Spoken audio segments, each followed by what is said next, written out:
Welcome everyone. आज मैं आपके लिए आपके क्लास 8 का मैं सेकेंड वीडियो लेके आया हूँ।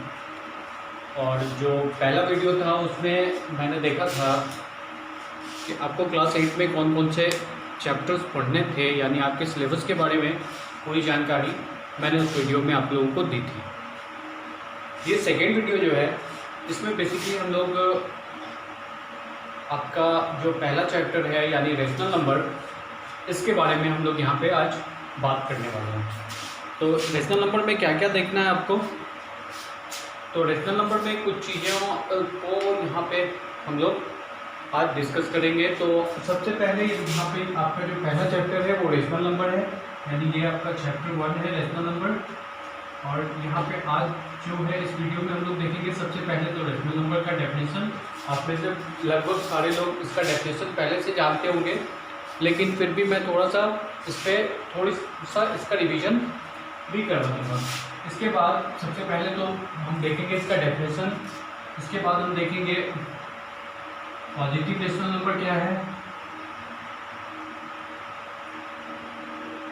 इसके बाद हम देखेंगे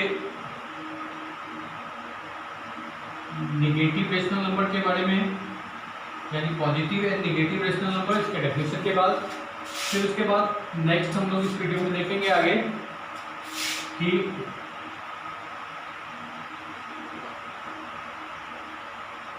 standard form of rational number. और फिर लास्ट में हम लोग देखेंगे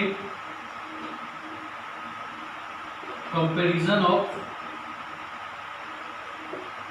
रेशनल नंबर। तो ये 4-5 चीज़ हम लोग इस वीडियो में देखने वाले हैं। सबसे पहले तो रेशनल नंबर का definition, negative and positive rational number, फिर इसके बाद standard form of rational number, और फिर जो है हम लोग आगे देखेंगे यहाँ पे कि what are the comparison of rational number. तो इन 4-5 चीज़ों के बारे में हम लोग यहाँ पे आज इस वीडियो में बात करने वाले हैं।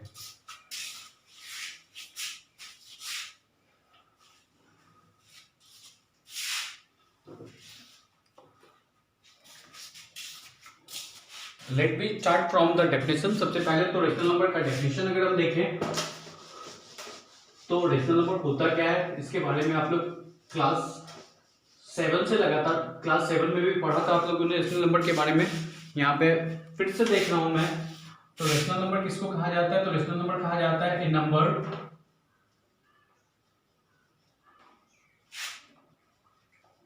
which can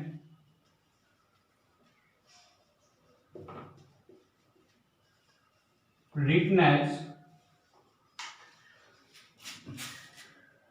a upon b form where a and b are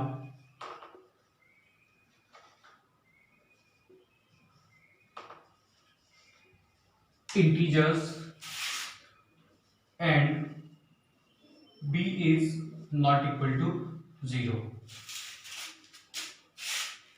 is called a rational number।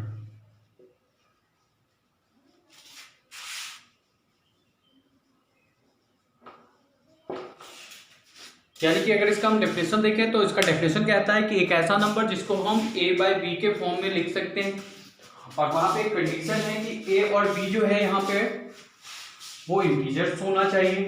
Integers क्या है तो ये आपको पता होगा पहले से ही, इंटीजर्स क्या होता है। तो a और b यहाँ पे इंटीजर्स होना चाहिए, और इसके साथ साथ एक कंडीशन और यहाँ पे दिया गया है कि इसका जो b होगा वो 0 के इक्वल नहीं होना चाहिए। तो ये 2-3 कंडीशन को अगर कोई नंबर फॉलो कर रहा है तो ऐसे कंडीशन में उस नंबर को कह सकते हैं कि वो एक रेशनल नंबर है।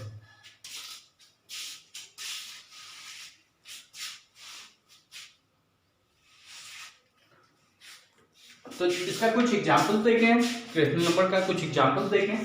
तो जैसे कि मैं एक नंबर लिख रहा हूं 4/5, तो यहाँ पे इसका जो ये a बाई बी के जैसा लग रहा है, 4/5 या a बाई बी एक जैसा लग रहा है दोनों।